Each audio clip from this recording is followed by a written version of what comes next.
Bonsoir. Voilà, rebonsoir. Alors, c'est reparti pour le troisième épisode. Il y en a 7 ou 8. Donc autant vous dire que c'est interminable. Euh, moi je suis ravi de reprendre la lecture avec vous. Voilà. On s'était quitté la dernière fois avec le couple Madeleine et Jean-Baptiste qui se murmuraient à l'oreille quelque chose, après avoir, euh, après avoir essuyé pas mal de déboires, quoi. Après avoir monté, je te fais un petit résumé du coup. Après avoir monté l'illustre théâtre, après avoir fait pavé devant la salle de la Croix Noire, et puis après avoir joué dans la salle de la Croix Blanche, et voilà, et tout ça a très mal fonctionné. Et donc les deux amants, Madeleine et Jean-Baptiste, se retrouvent et Bulgakov écrit le cliffhanger de la mort, puisque il finit le chapitre 5 en disant, le chapitre 7 en disant, les deux amoureuses, les deux amants se chuchotent quelque chose, se murmurent quelque chose à l'oreille. Mais nous ne savons pas quoi. Et donc voici le chapitre 8 qui s'appelle Le comédien ambulant. Malheureusement, on ne sait absolument pas. Attendez, je vais recommencer parce que il y a la vidéo de la vidéo qui a démarré dans mon oreille de l'autre côté. Bon, le comédien ambulant. Malheureusement, on ne sait absolument pas ce que devint après ceci notre héros. Il fut comme effacé de la surface de la terre et on ne le vit plus à Paris. Pendant toute une année, il ne donna pas signe de vie. Mais ensuite, des témoins, sujets à caution, affirmèrent avoir vu en Italie, dans une rue de Rome, au cours de l'été 1647, un homme qui ressemblait comme deux gouttes d'eau au directeur de théâtre en faillite, Molière. Debout, sous un soleil brûlant, l'homme conversait cérémonieusement avec l'envoyé français, M. de Fontenay-Mareuil.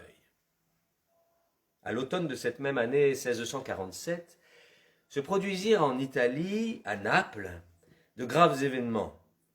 Un courageux pêcheur, un certain Tommaso Agnello, souleva la population contre le vice-roi d'Espagne, le duc d'Arcos, qui régnait alors sur la ville.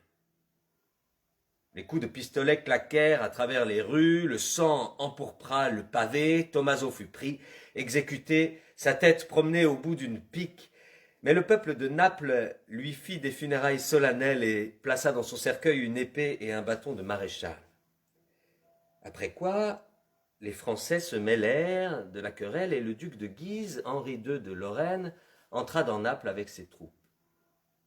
Monsieur de Molière, ex-directeur de l'infortuné illustre théâtre, se serait donc trouvé dans la suite du duc de Guise. Pourquoi était-il dans cette suite? Ce qu'il faisait à Naples, personne ne pouvait au juste l'expliquer. Il s'en trouvait aussi pour soutenir que Jean-Baptiste n'avait jamais mis les pieds de sa vie à Rome ou à Naples, et qu'on l'avait confondu avec un autre jeune homme à l'esprit aventureux. Bien plus, d'autres témoins avançaient tout autre chose. D'après eux, l'été 1646, un pauvre convoi avait quitté Paris par le faubourg Saint-Germain et avait pris la direction du sud de la France. Des bœufs efflanqués tiraient les charrettes bourrées d'un invraisemblable Saint-Frusquin. Dans la voiture de tête avait pris place, emmitouflée dans un châle pour se protéger de la poussière, une femme aux cheveux roux, et cette femme n'était autre que Madeleine Béjart. Si cela est vrai, il convient de retenir le nom de Madeleine Béjart. La ravissante actrice n'avait pas abandonné en un moment difficile son amant, qui avait perdu sa première bataille à Paris. Elle n'avait pas essayé d'entrer au théâtre du Marais ou à l'hôtel de Bourgogne. Elle n'avait pas non plus échafaudé de plans savants pour attirer dans ses filets et épouser son premier amant, le comte de Modène. C'était une femme fidèle et forte. Tout le monde sait cela. À côté de la charrette boitillait un jeune homme d'une quinzaine d'années, et les gamins des villages traversés le harcelaient, sifflant et criant à son passage « Vilain boiteux !» et ajoutaient après examen « Et il louche, il louche !» Et c'est vrai, Louis Béjart boitait et louchait. Quand les nuages de poussière se dissipaient, on pouvait distinguer ceux qui se trouvaient dans les attelages. C'était pour la plupart des visages connus. Il y avait Joseph Béjart, l'amant tragique et bègue, son acariâtre sœur Geneviève. La caravane était conduite, on le devine aisément, par Jean-Baptiste Molière. En 2 mots, quand l'illustre théâtre s'était effondré, Molière avait sauvé de ses ruines les restes de la garde fidèle et les avait mis sur les routes. Cet homme ne pouvait pas vivre une seconde hors du théâtre. Et après 3 ans de travail à Paris, il avait trouvé la force de se faire comédien ambulant. Mais ce n'est pas tout, comme vous le voyez. Il avait réussi, par ses discours enflammés, à entraîner à sa suite la famille Béjart. Et grâce à lui, tous les Béjart se retrouvèrent dans la poussière des routes françaises. Mais la compagnie comptait aussi d'autres personnages. Charles Dufresne, tragédien professionnel, décorateur et régisseur, qui avait eu un temps sa propre troupe. Et le magnifique René Berthelot, alias Duparc, comique, lui aussi professionnel, qui reçut très vite et conserva toute sa vie le sobriquet de Gros René, parce qu'il interprétait les rôles de domestique balourd. Dans sa voiture, le chef de la caravane transportait, enveloppé dans des baluchons, les pièces de Tristan, Magnon et Corneille. Les premiers temps, la vie fut très dure pour les nomades. Il fallait souvent dormir dans les granges et jouer dans les remises des villages avec quelques chiffons sales tendus en guise de rideaux. Parfois d'ailleurs, il tombait sur de riches châteaux et si le digne seigneur propriétaire de l'endroit manifestait pour rompre son ennui le désir de voir les comédiens, les acteurs de Molière, crottés et sentant la sueur de la route, jouaient dans les salles de réception. Quand ils arrivaient dans un nouvel endroit, les acteurs commençaient par ôter respectueusement leurs chapeaux râpés et allaient demander aux autorités locales la permission de jouer pour la population. Les autorités locales, comme de juste, accueillaient les comédiens sans aucune aménité, avec insolence même, et glissaient sous leurs pas les tracasseries les plus stupides.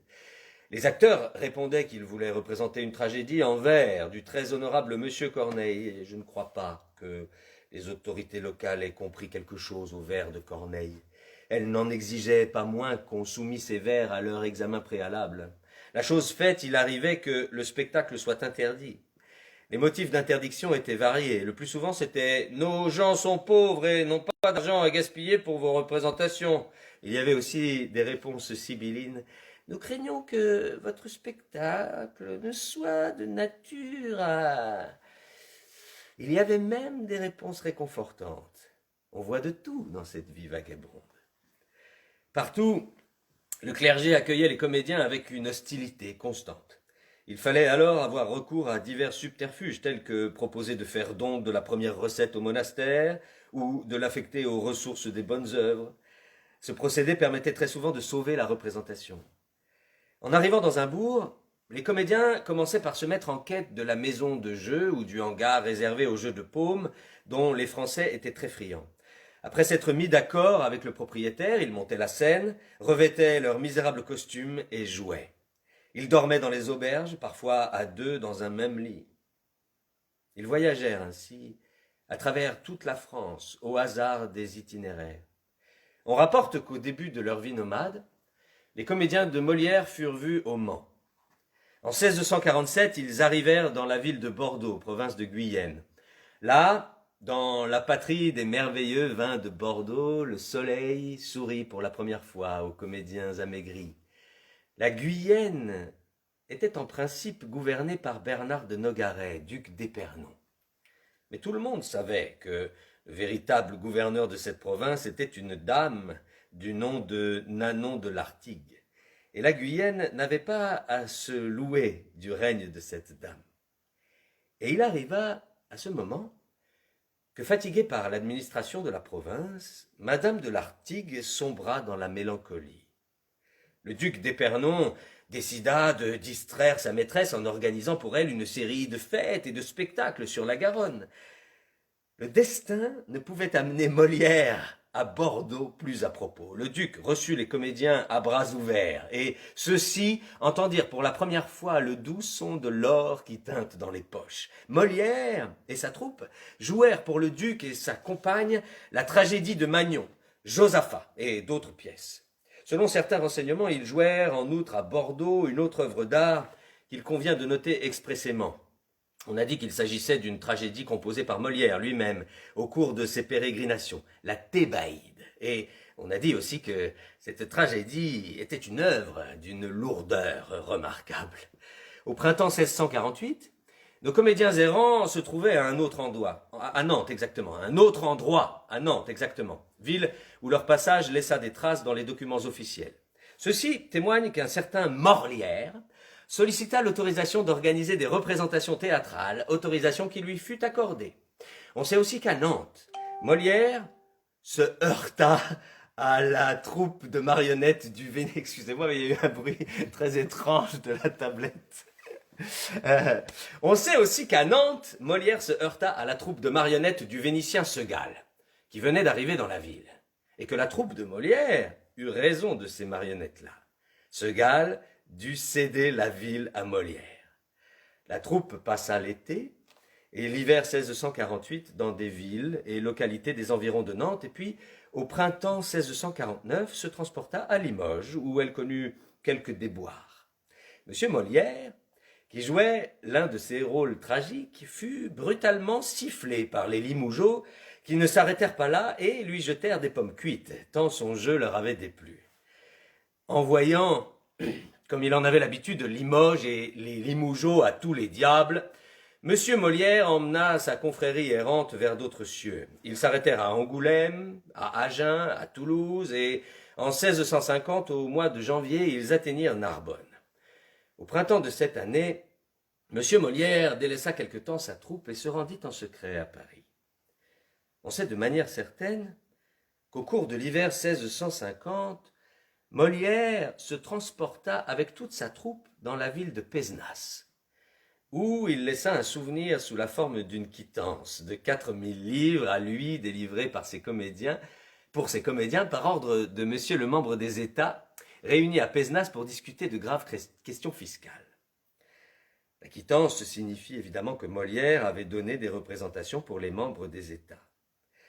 Au printemps 1651, Molière fit un nouveau séjour à Paris, qu'il mit à profit pour emprunter à son père 1975 livres, en lui démontrant de manière convaincante que s'il n'avait pas cet argent, ce serait la corde pour lui, car il avait encore à payer ce qui restait des dettes de l'illustre théâtre. Après avoir réglé ses créanciers parisiens, il recommença à itinérer avec sa troupe. Ici prend place un événement capital. Monsieur Molière s'était découvert des dispositions non plus seulement pour jouer dans des pièces, mais aussi pour en composer personnellement. Malgré l'harassant labeur journalier, Molière commença à occuper ses nuits à écrire des œuvres dans le goût dramaturgique. Il est quelque peu étonnant qu'un homme qui s'était voué à l'étude de la tragédie et qui se répertoriait dans les emplois tragiques se soit, après la malencontreuse Thébaïde, complètement détourné de la tragédie pour se mettre à écrire des farces en un acte, joyeuses et insouciantes, dans lesquelles il imitait les Italiens, qui étaient les grands maîtres en cette matière. Ces farces plurent beaucoup aux compagnons de Molière et furent introduites dans le répertoire. Dans ces farces, celui qui se taillait le plus grand succès auprès du public était Molière lui-même, qui jouait les rôles comiques et principalement Sganarelle. La question se pose, où Molière avait-il appris à faire aussi bien passer le comique sur la scène? La réponse est manifestement la suivante. À l'époque où se créait l'infortuné illustre théâtre, ou un peu auparavant, était arrivé à Paris, parmi d'autres acteurs italiens, le célèbre et talentueux interprète de l'éternel masque italien de Scaramuccia, ou Scaramouche, Tiberio Fiorelli. De noir vêtu, de la tête aux pieds, à la seule exception d'une fraise gaufrée qu'il portait autour du cou, noir comme la nuit, selon les mots de Molière, Scaramouche avait fasciné Paris par ses tours de virtuose et l'aisance éblouissante avec laquelle il faisait passer la rampe au texte comique et léger des farces italiennes. Le comédien débutant, Jean-Baptiste Poquelin, s'était présenté à Scaramouche et l'avait prié de lui donner des leçons d'art scénique, et Scaramouche avait accepté. C'est certainement au contact de celui-ci que Molière reçut le baptême de la comédie, et c'est encore le même qui développa en lui le goût de la farce. Ainsi, le chef de la troupe vagabonde jouait les rôles tragiques dans les tragédies des autres et les comiques dans ses farces. Et là, se découvrit une particularité qui marqua notre héros jusqu'au fond de son être. Dans les rôles tragiques, il n'obtenait au mieux qu'un succès moyen, et au pire, le four complet. Il faut malheureusement préciser que ce dernier cas n'était pas rare. Limoges n'était, hélas, pas la seule ville où les pommes pleuvaient sur le pauvre tragédien qui évoluait sur scène, le front ceint de la couronne de quelques sublimes héros tragiques. Mais il suffisait que l'on donne une farce, immédiatement après la tragédie, et que Molière change de costume pour se transformer de César en Sganarelle, et à l'instant, l'affaire changeait du tout au tout. Le public se mettait à rire, le public applaudissait, cela se terminait en ovation, et les citadins apportaient leur argent aux représentations suivantes.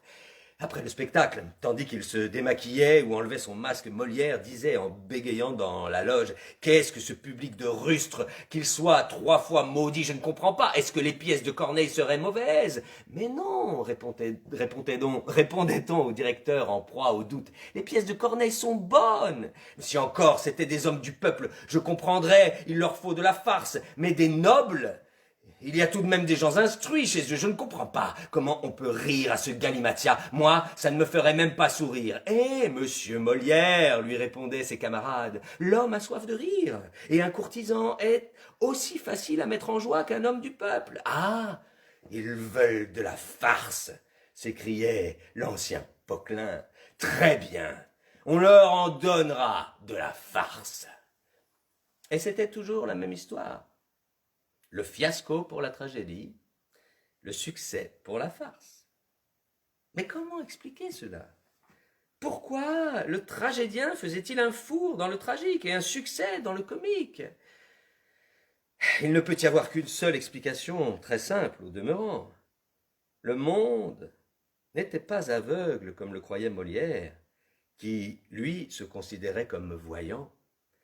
C'était précisément l'inverse. Le monde voyait admirablement et l'aveugle était Monsieur Molière.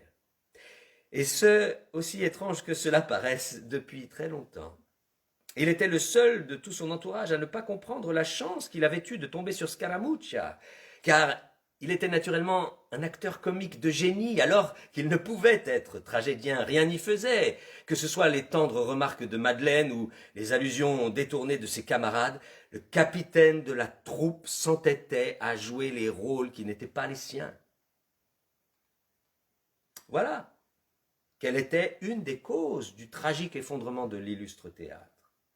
Elle se trouvait en Molière lui-même, et non chez le prédicateur de Saint-Sulpice. Et le bégaiement, si souvent relevé par ceux qui se sont intéressés à Molière, n'était pas le seul coupable. Des exercices assidus auraient pu corriger presque complètement chez un comédien passionné ce défaut d'élocution, exactement comme pour une respiration mal placée. Non, la véritable raison était l'absence totale d'étoffe tragique. Mais continuons à suivre la caravane. Dans le sud de la France, courait de village en village, de ville en ville, le bruit qu'il y avait un gamin du nom de Molière qui jouait remarquablement avec sa troupe les pièces comiques. La seule chose inexacte dans ce bruit était que Molière n'était pas un gamin.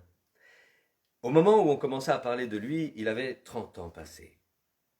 Et c'est un homme de 30 ans, lourd de l'expérience amère, un acteur et dramaturge suffisamment trempé, investi de la confiance de sa troupe, qui, vers la fin de 1652, arriva en vue de la ville de Lyon, transportant dans sa charrette, outre quelques farces, une grande comédie intitulée « L'étourdi » ou « Le contretemps » ou « Les contretemps ».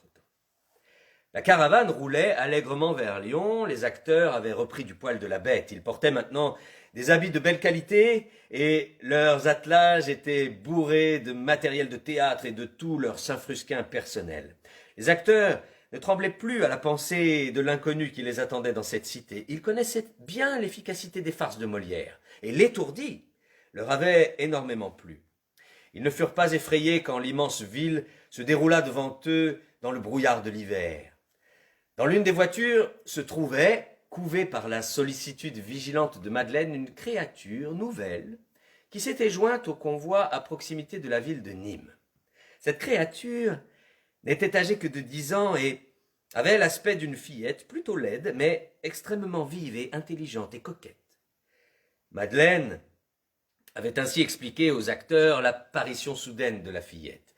Il s'agissait de sa petite sœur, qui avait été élevée par une dame amie dans une propriété près de Nîmes, et le moment était maintenant venu de la prendre avec elle. Monsieur Molière l'aimait beaucoup lui aussi, était décidé à faire son instruction. Elle serait actrice, elle jouerait sous le nom de Menou. Les acteurs s'étonnèrent un peu de voir leur adorable camarade Madeleine soudainement flanquée d'une petite sœur tombée du ciel, jasèrent quelque temps sur le fait que la petite sœur ait été, pour une raison indéterminée, élevée en province et non à Paris, puis s'habituèrent très vite à la fillette et Menou entra dans la famille des comédiens. Les acteurs ne s'étaient pas trompés sur l'étourdi. La pièce fut jouée en janvier 1653 et remporta chez les Lyonnais non pas un succès, mais un triomphe. C'est là, devant la salle lyonnaise de jeu de paume, qu'il aurait fallu placer le chef-d'œuvre du confiant Louis Aubry, celui qui avait pavé devant l'illustre théâtre. Dans l'inexpérience de sa jeunesse, Monsieur Molière s'était un peu trop pressé en pavant le ruisseau de Nesle. Après la première, un véritable flot humain se rua vers la caisse. Un jour, on vit 2 gentilshommes se quereller violemment dans la cohue et se battre en duel. Bref, l'affluence était telle chez Molière qu'une troupe ambulante qui se trouvait alors dans la ville, la troupe d'un certain Mitala, comprit qu'elle n'était pas de taille et qu'il ne lui restait plus qu'à amener son pavillon. En maudissant furieusement ce gamin de Molière, Mitala congédia ses comédiens. Les meilleurs d'entre eux allèrent chez Molière et lui demandèrent de les prendre dans sa troupe. C'est vraiment un beau cadeau que M. Molière reçut de ce M. Mitala, qu'il avait littéralement étranglé avec son étourdi. Le directeur vainqueur vit venir à lui Madame Catherine Leclerc du Roset, Madame de Brie, de son nom de femme mariée, et l'engagea sur le champ pour tenir les rôles d'amante. Sur le champ parce qu'il était bien connu que Madame de Brie était une merveilleuse actrice. Madame de Brie recommanda son mari, Monsieur de Brie, qui jouait les rôles de bretteur, et celui-ci entra avec sa femme dans la troupe de Molière, bien qu'il ne fût pas un acteur de première force, mais pour avoir Catherine de Brie, on pouvait bien engager le mari. Catherine fut suivie par une toute jeune personne, mais qui avait déjà fait parler d'elle dans tous les endroits où elle s'était produite, Madame de Gorla, qui portait le double prénom de Thérèse Marquise. Était la fille d'un comédien de foire, se produisait sur les tréteaux depuis son enfance et s'était imposée dans son adolescence comme une actrice tragique de premier plan et une incomparable danseuse. Thérèse produisit sur la troupe de Molière une impression considérable. Sa beauté et ses danses éblouirent les acteurs. Le succès que Thérèse rencontrait auprès des hommes était vertigineux. L'apparition de Debris et de Gorla porta un dur coup à Madeleine. Jusqu'alors, elle n'avait eu aucune rivale dans la troupe. À Lyon, elle s'en découvrait 2 d'un coup, toutes 2 extrêmement dangereuses. Madeleine comprit qu'elle devrait leur laisser les premiers rôles et c'est ce qui arriva. Après l'entrée en scène des nouvelles étoiles lyonnaises, Madeleine fut reléguée dans les emplois de soubrette. Les amoureuses furent jouées par Debris et dans les tragédies, les premiers rôles féminins échurent à Thérèse Marie. L'autre blessure de Madeleine ne fut pas moins profonde. Jean-Baptiste fut le premier de ceux qui succombèrent à la beauté de Thérèse Marquise.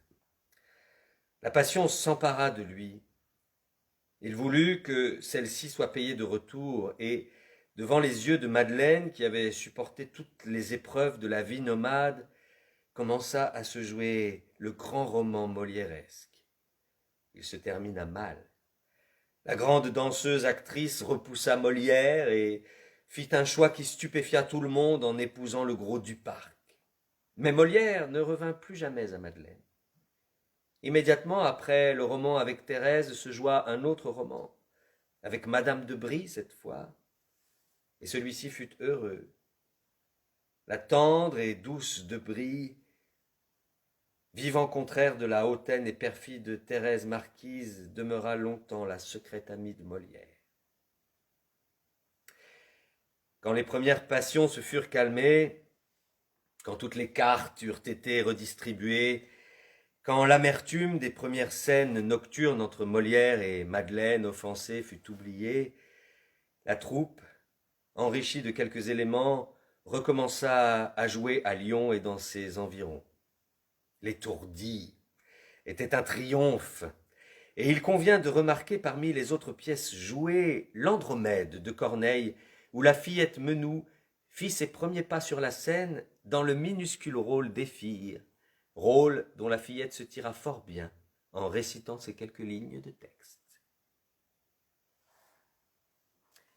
Chapitre 9. Le prince Conti entre en scène. Pendant que notre troupe ambulante voguait paisiblement de ville en ville, de nombreux événements s'étaient produits en France. Le tout-puissant cardinal de Richelieu n'était plus là, pas plus que le faible roi Louis XIII. Richelieu s'était éteint peu après la mort du chevalier 5 mars, à la fin de l'année 1642, et en mai 1643, le roi Louis XIII avait quitté ce monde en prononçant la phrase suivante « Lourde à mon cœur est ma vie ». La France avait un nouveau roi. Mais ce roi n'était encore âgé que de quelques années. Le roi Louis XIV naquit en octobre 1638. Le tonnerre des canons à Paris et les feux enfumés des lampions annoncèrent à l'univers la venue sur la terre d'un nouveau Louis. À la mort de Louis XIII, la mère du très jeune roi, Anne d'Autriche, se retrouva à la tête du pays, mais elle ne fut régente que sur le papier, et le véritable régent fut, comme cela s'était déjà produit avec le cardinal de Richelieu, un autre cardinal, Premier ministre de la France et sicilien d'origine, Giulio Mazzarini, ou Jules Mazarin. Ici, l'histoire semble se répéter. La haute aristocratie française, dont les représentants s'étaient naguère insurgés contre Richelieu, s'insurgeait maintenant contre le nouveau ministre. L'opposition reçut le nom de Fronde. Les troubles anti-gouvernementaux durèrent près de 5 ans. Le prince de Condé, le grand Condé, illustre capitaine, alors couvert de lauriers, joua un rôle de premier plan à la tête de la Fronde et passa plus d'une fois dans le camp du gouvernement quand ses intérêts personnels le commandaient. Au bout de ces 5 années de lutte, Mazarin remporta la victoire. La cause de Condé était perdue, il quitta la France et passa du côté des Espagnols, tandis que le cardinal entrait triomphalement à Paris. Il faut remarquer que, malgré son jeune âge, Louis avait très bien compris ce qui s'était passé. Toute sa vie, il conserva dans son esprit le souvenir très net de la manière dont l'aristocratie française avait failli le priver de son trône. Il convient d'ajouter, pour ce qui est de l'histoire de Condé, que celui-ci se réconcilia au bout de quelques années avec Mazarin et fut amnistié. Ce prince de Conti, frère de Condé, que nous avons connu enfant, en train d'étudier au collège de Clermont, était au moment de la Fronde un jeune homme qui se préparait à une carrière ecclésiastique. Mais au lieu de renoncer à tout ce qui est de ce monde, Conti se préparait à la plus haute des carrières, en se signalant par son déséquilibre et son impétuosité, et marchait sur les traces de son illustre frère. Il prit part à la Fronde, et ne se contenta d'ailleurs pas de participer à des combats sanglants, mais fut aussi emprisonné. Vers la fin de l'été 1653, Conti vint trouver le calme dans son château de Lagrange, qui se trouvait dans le bienheureux Languedoc, près de la ville de Pézenas, et eut même l'occasion d'exercer pour un temps la charge de gouverneur du Languedoc. Pendant que notre prince se reposait dans son château, nos comédiens, qui n'avaient pas touché le vent de fronde qui soufflait sur le pays, quittaient Lyon et pénétraient dans ce Languedoc. Et le destin jugea bon de réunir deux anciens de Clermont. Le château de Conti avait alors pour hôte une certaine Madame de Calvimont, dame délicieuse, dont le caractère n'était de la vie générale gâté que par une exceptionnelle bêtise. Et déambulant dans les parcs somptueux, à peine touchés par le jaune de l'automne, Madame de Calvimont se plaignit de manière touchante auprès du prince de l'absence de distraction au château. En réponse, le prince lui dit ce que l'on dit dans ces cas-là, que les désirs d'une dame étaient pour lui des ordres, et fit venir son plus proche subordonné, le très sympathique et très cultivé monsieur de Coznac. Daniel de Coznac connaissait la présence de Molière dans le Languedoc, et le succès qu'il y remportait. Il dépêcha sans retard un courrier avec pour mission de trouver le directeur de la troupe et de lui remettre une invitation de son Altesse à venir séjourner au château de Lagrange avec sa troupe. Est-il besoin de dire que l'ancien élève de Clermont, l'actuel comédien, ne se fit pas prier longtemps. Il arrêta immédiatement les représentations, embarqua sur les chariots la troupe au grand complet avec décors et accessoires, et la caravane prit le chemin de la résidence princière. Mais à ce moment, arrivait au château une autre troupe ambulante, que personne n'avait invitée. Elle était conduite par un charlatan confirmé, acteur et arracheur de dents qui, comme tant d'autres, s'était jadis produit au Pont-Neuf. Cet homme s'appelait Monsieur Cormier. Quand on annonça au prince qu'une troupe se présentait à l'entrée du château, il fut très agréablement surpris de voir que le souhait de Madame de Calvimont pouvait être exaucé avec une aussi féerique rapidité, et sans plus attendre aucun Molière, il donna l'ordre d'inviter la troupe. La troupe s'installa dans le château, et Cormier, qui, en homme d'expérience, avait compris du premier coup que toute sa prospérité dépendait de la manière dont il saurait plaire à Madame de Calvimont, se coucha sous ses pas et lui fit même quelques cadeaux.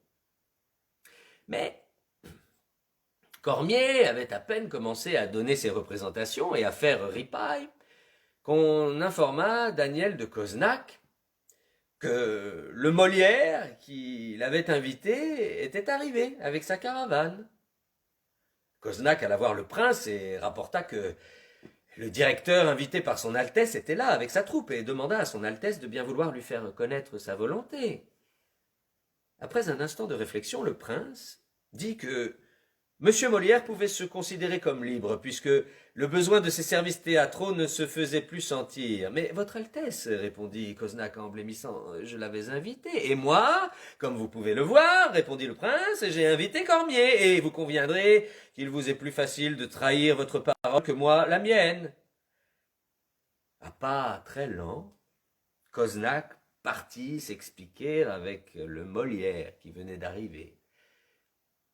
À l'entrée du château, couvert de poussière, se tenait un homme aux lèvres gonflées et aux yeux fatigués. Ses bottes fortes de voyage étaient blanches. L'homme ôta son chapeau et dit d'une voix un peu sourde « Je suis Molière et nous sommes venus conformément aux instructions de son Altesse. » Coznac prit une profonde respiration et, remuant avec peine une langue de bois, prononça les mots suivants. « Le prince m'a chargé de faire savoir à monsieur Molière que, très regrettable malentendu, une troupe joue déjà au château. Le prince vous prie de vous considérer, il me prie de vous dire que vous êtes libre. » Un silence s'instaura. L'étranger fit un pas en arrière, sans détacher son regard de Coznac, et se recouvrit. Coznac leva les yeux et vit que l'étranger était blême. Le silence se prolongeait. Enfin, l'homme dit en louchant vers son nez « On m'avait invité ». L'étranger montrait les attelages. J'ai interrompu les représentations. J'ai chargé les décors. J'ai avec moi des femmes, des actrices. Coznac se taisait toujours. Je vous demanderai, dit l'étranger en commençant à bégayer, de me payer 1000 écus. J'ai perdu beaucoup d'argent en arrêtant les représentations et en conduisant ma troupe ici. Coznac essuya son front en sueur et pria humblement l'étranger de s'asseoir sur un banc et de l'attendre pendant qu'il ferait part au prince de ses paroles. L'étranger recula, s'assit sur un banc et fixa le sol. Coznac se rendit dans les appartements du prince. « Il demande 1000 écus de dédommagement pour ses frais, dit Coznac. « Ridicule, dit le prince, il n'aura rien, et je vous prierai de ne plus me parler de cette affaire qui m'ennuie maintenant. » Coznac sortit, alla dans son logement, prit 1000 écus sur son propre argent et les apporta à Molière. Celui-ci remercia et fit couler les pièces dans une bourse de cuir. Coznac dit alors qu'il regrettait énormément que tout se soit si mal passé, et soudain, il proposa avec chaleur à M. Molière de s'arrêter à côté, dans la ville de Pézenas, et de jouer là. Lui, Coznac, s'occuperait de tout, trouverait la salle et les autorisations. M. Molière réfléchit un instant et acquiesça. Coznac partit pour Pézenas avec la caravane, obtint au nom du prince le local et l'autorisation de jouer, et la troupe donna à Pézenas un étourdi qui stupéfia les Picénois. La rumeur d'un tel événement, qui ne s'était encore jamais vu à Pézenas, parvint rapidement aux oreilles du gouverneur. Et le prince fit aussitôt savoir qu'il désirait voir chez lui ses comédiens d'exception. Les comédiens se doivent d'oublier rapidement les offenses. Et l'ancien élève de Clermont emmena immédiatement sa troupe au château. L'étourdi fut joué en présence du prince, de sa suite et de Madame de Calvimont, au désespoir du pauvre Cormier. Après cela, il ne pouvait être question pour lui de résister. Ces comédiens mal habillés et peu inspirés ne pouvaient rêver un seul instant de se mesurer aux somptueux costumes qu'arboraient grâce aux recettes lyonnaises les Duparc, Debris, Madeleine et naturellement Molière lui-même. Mais il aurait très bien pu se faire que Molière ait malgré tout été contraint de laisser Cormier maître de la place. Tout le monde appréciait la beauté du spectacle. Tout le monde, sauf Madame de Calvimont. Par bonheur, le secrétaire du prince, le poète Sarrazin, homme intelligent et cultivé, sauva la situation. Il manifesta un tel enthousiasme devant le jeu des acteurs et leurs costumes, sut si bien persuader au prince que la troupe de Molière serait l'ornement de sa cour, que le capricieux Conti ordonna que l'on congédie la troupe du malheureux Cormier et que celle de Molière soit attachée à demeure au service du prince, avec le droit à l'appellation de troupe de la cour du prince Armand Bourbon de Conti, droit qui impliquait naturellement l'attribution d'une pension régulière. Il faut ajouter que l'attitude de Sarrazin s'expliquait en partie par le fait qu'il était, dès le premier jour, tombé amoureux de Thérèse Marquise. Le pauvre Cormier se retira avec sa troupe en maudissant Molière, tandis que ce dernier et ses comédiens commençaient à couler des jours heureux en Languedoc. Le subtil bègue dut jeter un charme au prince. Les représentations se succédaient sans discontinuer, et les bienfaits de toutes sortes se déversaient en un flot ininterrompu sur Molière et ses comédiens. S'il fallait se déplacer à travers le Languedoc, le prince n'hésitait pas à réquisitionner des attelages pour le transport des accessoires et des comédiens eux-mêmes. Le prince donnait de l'argent, le prince patronnait tout. En novembre 1653, le prince partit pour Paris, via Lyon, afin d'épouser Maria Anna Martinozzi, nièce de Mazarin.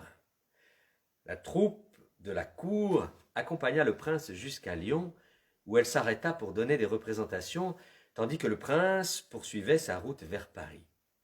Il épousa la Martinozzi et revint dans ses terres du Languedoc au début de 1654. En décembre de cette année, les États tinrent leur réunion habituelle dans la ville de Montpellier. La noblesse et le clergé vinrent, comme à l'accoutumée, examiner les questions financières avec les représentants du pouvoir central et discuter avec ceux-ci en défendant, dans la mesure du possible, les intérêts de leur province. Les députés, qui recevaient pour la durée des États un généreux défraiement, appréciaient beaucoup cette époque. Et, d'une manière générale, la ville qui recevait les États entrait en ébullition. Tout naturellement, Molière et ses compagnons firent leur apparition à Montpellier et commencèrent à jouer pour les honorables gentilshommes. Un seul homme de la suite du prince ne put admirer les prestigieux députés, pas plus que les représentations de M. Molière. Cet homme était le secrétaire du prince, M. Sarrazin. En décembre 1654, il mourait de fièvre hectique. À la suite de ce décès, le prince fit à Molière une offre surprenante.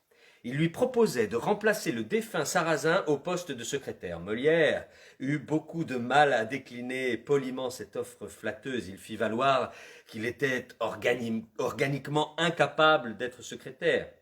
Cette explication fut bien accueillie et la troupe put donner ses représentations à Montpellier.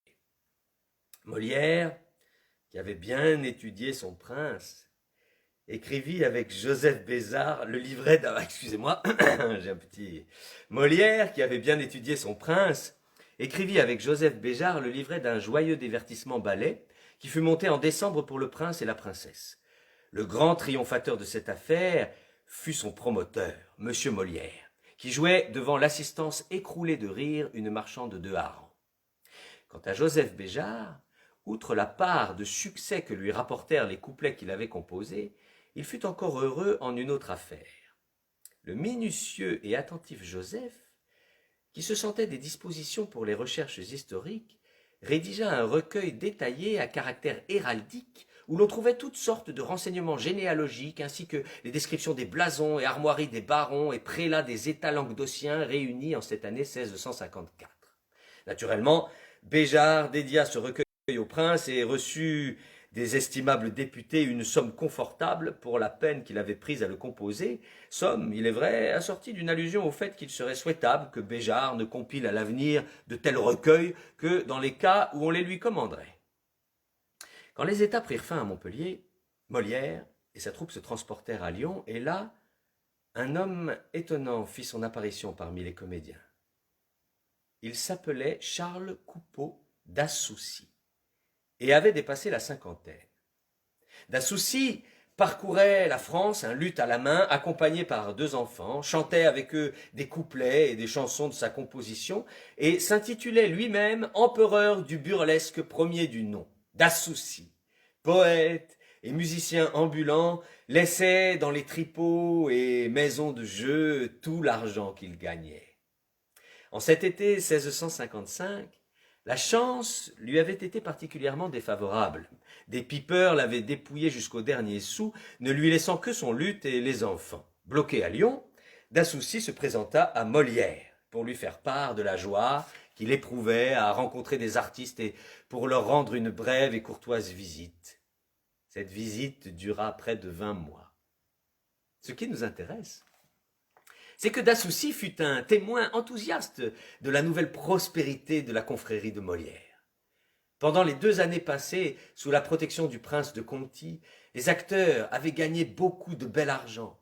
Leur part avait augmenté et leur mémoire avait perdu le souvenir des nuits froides dans les granges et des courbettes devant les autorités locales.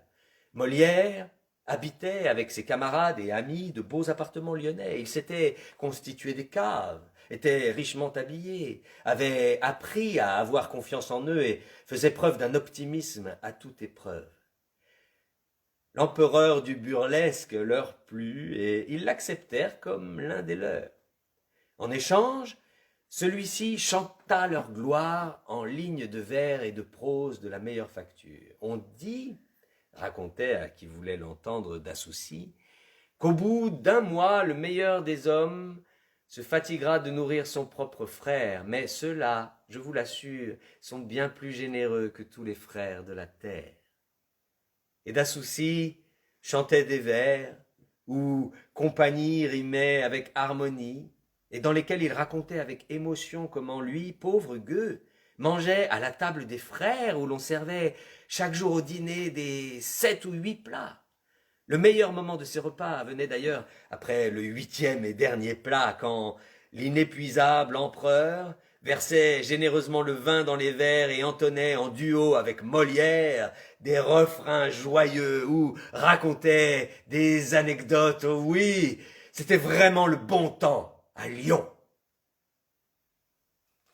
Naturellement, quand les comédiens partirent pour Avignon à l'automne de cette même année 1655, Dassouci les accompagna.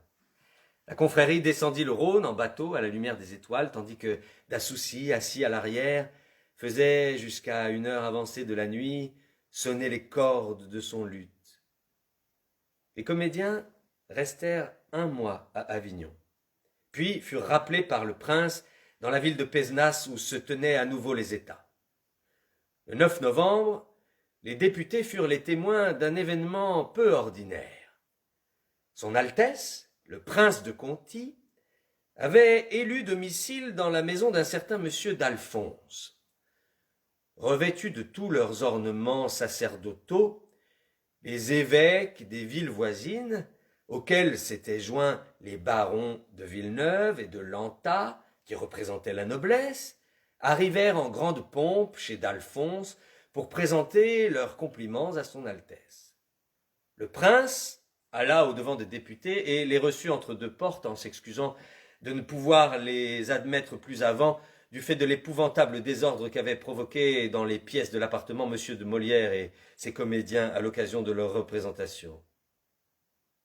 Il est difficile de décrire les mines des députés, et en particulier celles des évêques.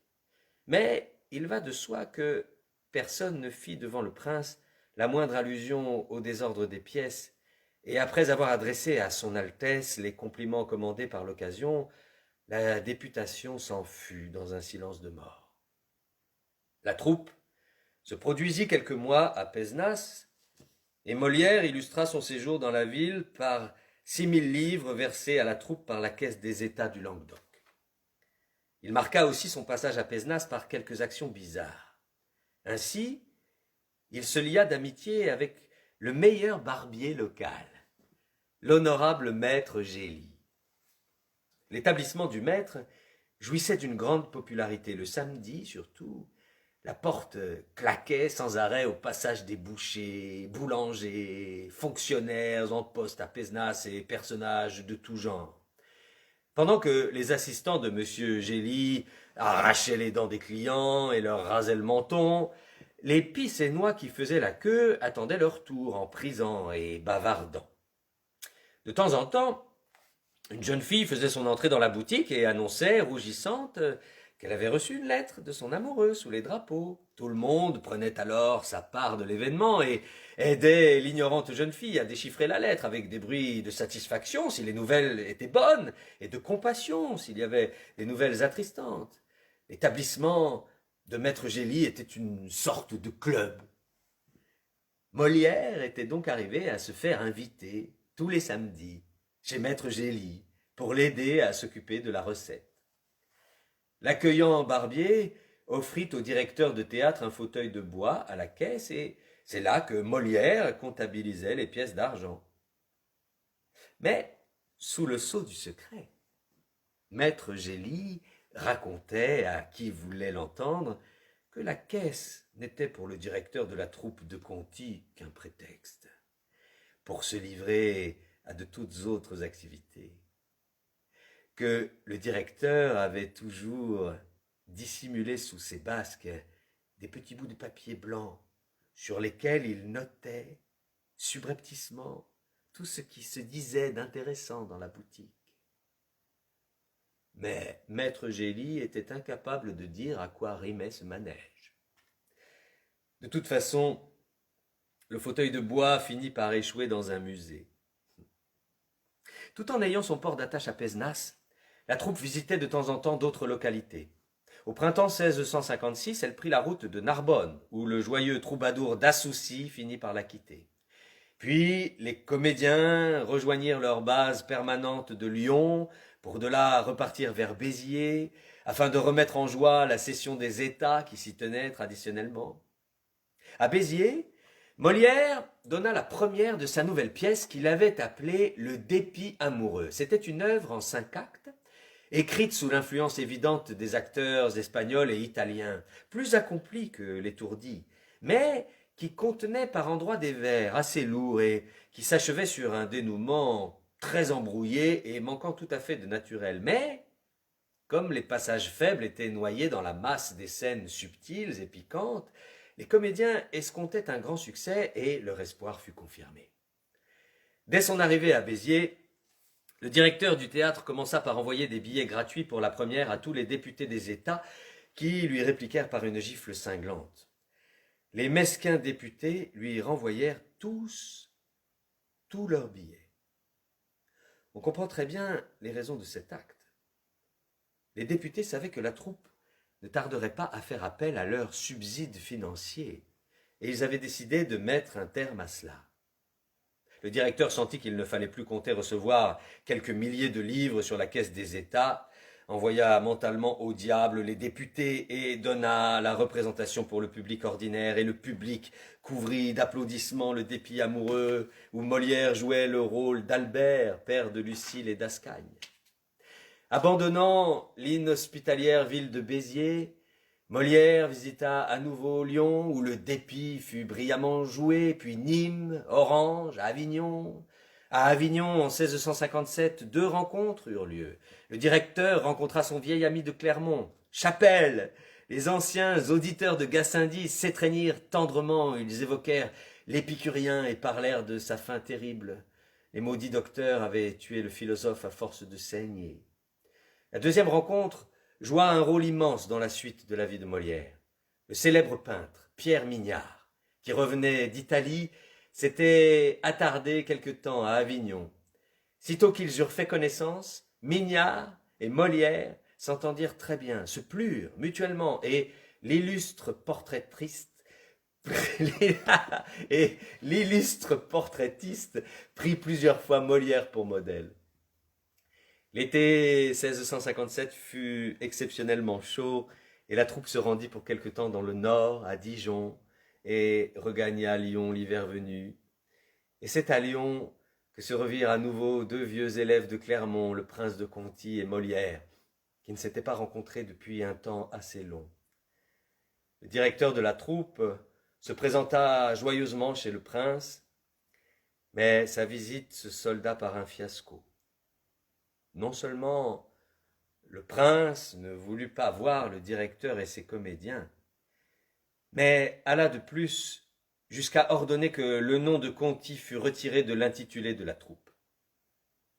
La vie des comédiens n'est pas faite que de roses et de lauriers. Le directeur, humilié, attendit des explications qui ne tardèrent pas à venir. Apparemment, l'âme de son Altesse avait subi au cours des 2 dernières années un bouleversement total. L'ancien frondeur, reconverti par la suite en amoureux passionné du théâtre, était maintenant confit en dévotion et bouffi dans l'instruction des questions religieuses et morales. Un évêque, qui était passé maître dans l'art de la parole, s'était sérieusement inquiété de l'inclination du prince pour le théâtre et avait réussi à le persuader que l'homme, quelque élevée que soit sa position dans le monde, doit cependant, avant tout, songer au salut de son âme. Et pour seulement pouvoir y penser, il faut commencer par fuir comme le feu les spectacles des comédiens, si l'on ne veut pas tomber dans le brasier éternel. Les graines que l'évêque avait semées dans l'âme de Conti donnèrent des pousses luxuriantes. Conti avait parfaitement assimilé les enseignements épiscopaux et déclarait à ses familiers que la seule vue des comédiens lui faisait maintenant peur. Inconstants sont les puissants de ce monde, disait Molière à Madeleine. Et je donnerais bien un conseil à tous les comédiens. Si tu tombes en grâce, prends immédiatement tout ce que tu peux prendre. Ne perds pas de temps, va le faire tant qu'il est chaud et pars de toi-même. N'attends pas qu'on te foute à la porte. Mais après tout, Madeleine, nous devons penser à des choses plus importantes. Je sens qu'il est temps pour nous de quitter le Languedoc. Il faut. Et à nouveau, comme il y a bien longtemps, à Paris, après la faillite de l'illustre théâtre, les ex-amants se mirent à chuchoter. Voilà, c'est fini pour aujourd'hui, c'est fini pour ce soir. Alors, on se retrouve, si vous êtes toujours dans le coup, moi j'y serai en tout cas. On se retrouve le vendredi 19 mars à 19h à la médiathèque La Cédille de Breteuil, voilà, où on lira le 4e épisode de ce roman de Monsieur de Molière. Voilà, et j'espère qu'un jour on se verra en vrai. À bientôt, bonne suite à vous tous et toutes.